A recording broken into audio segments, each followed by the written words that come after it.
तपस्या का फल। एक हिंदी कहानी। एक राजा था और एक रानी थी। दोनों की कोई संतान नहीं थी।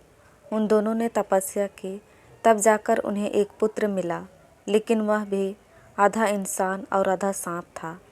यह बात राजा और रानी दोनों ही जानते थे कि पूरे दिन में वह एक बार अपने रूप में ज़रूर आता था। वैसे वह इंसान का रूप लेकर रह सकता था। जब छोटा था तो दिन भर बच्चे के रूप में खेलता, परंतु रात में वह सांप बनकर ही सोता था। वह धीरे धीरे बड़ा होने लगा। राजा कहने लगा कि इसका विवाह करेंगे। रानी बोली कि इसका विवाह हम कैसे कर सकते हैं, यह तो सांप बन जाता है। राजा ने कहा कि हमें इसका विवाह ज़रूर करना पड़ेगा, वरना समाज में सब लोग क्या कहेंगे। राजा ने उसका विवाह एक कन्या के साथ कर दिया। रानी ने कहा कि तुम्हें एक बात का ध्यान रखना है, अपनी पत्नी के साथ में सांप में कभी मत आना। जब वह घर से बाहर हो तभी तुम सांप बनकर रह सकते हो। राजकुमार को यह बात अच्छी तरह समझ आ गई, लेकिन एक दिन वह कहीं बाहर नहीं गई और उसे सांप बनना घर में ही पड़ा। उसकी पत्नी ने उसको देख लिया और ज़ोर ज़ोर से चिल्लाने लगी, सांप सांप सांप। यह सुनकर राजा और रानी दोनों भाग कर आए। कहाँ है, बोलो कहाँ है? पत्नी ने कहा, यहीं पर है। उन्होंने उसको देखा।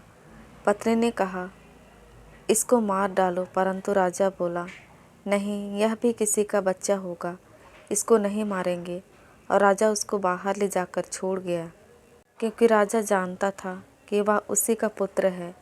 बाद में जब वह लड़के के भेष में अंदर आया तो बोला, क्या हुआ? रानी ने कहा, अभी यहाँ एक सांप आया था और तुम्हारी पत्नी उसे देखकर डर गई थी। लड़के ने कहा, कोई बात नहीं, चलो फिर कभी नहीं आएगा।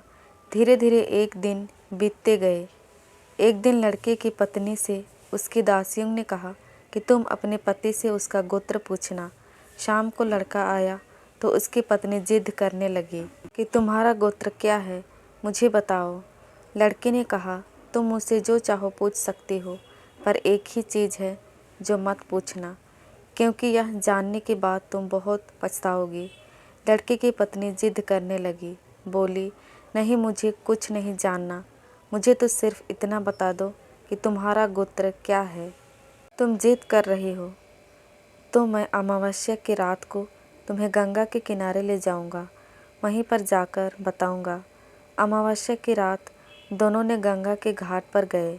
लड़के ने कहा, अभी समझ जाओ, तुम मुझसे मेरा गोत्र मत पूछो।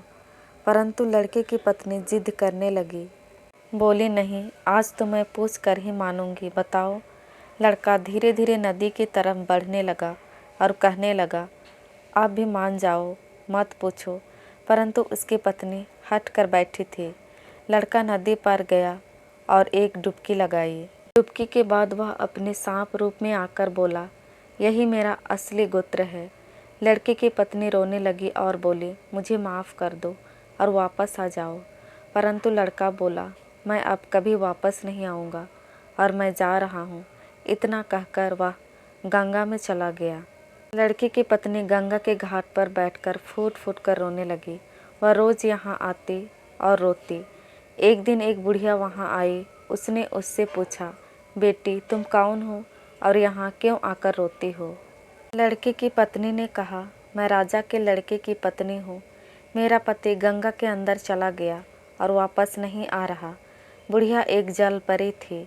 वह बोली, ठीक है, मैं गंगा के अंदर जाकर उसे पूछती हूँ। वह बुढ़िया जल परी बनकर गंगा के अंदर गई। गंगा के अंदर वह लड़के से मिली जो वहाँ गया था। वह उससे बोली, तुम बाहर क्यों नहीं जाते हो? लड़का बोला, अगर मुझे मेरा मनुष्य का रूप मिलेगा तभी मैं जाऊँगा, वरना सांप रूप मैं बाहर नहीं आऊँगा। इतनी बात सुनकर जलपरी वापस आई और लड़के की पत्नी से बोली, तुम गौ माता की सेवा करो, गौ माता खुश होकर ही सब तुम्हें तुम्हारा पति वापस दे देंगे। लड़के की पत्नी रोज़ सुबह शाम गाय के नीचे झाड़ू लगाती, गोबर उठाती और उसकी सेवा करती। गौ माता उसकी सेवा से खुश होकर बोली, बता तुझे क्या चाहिए।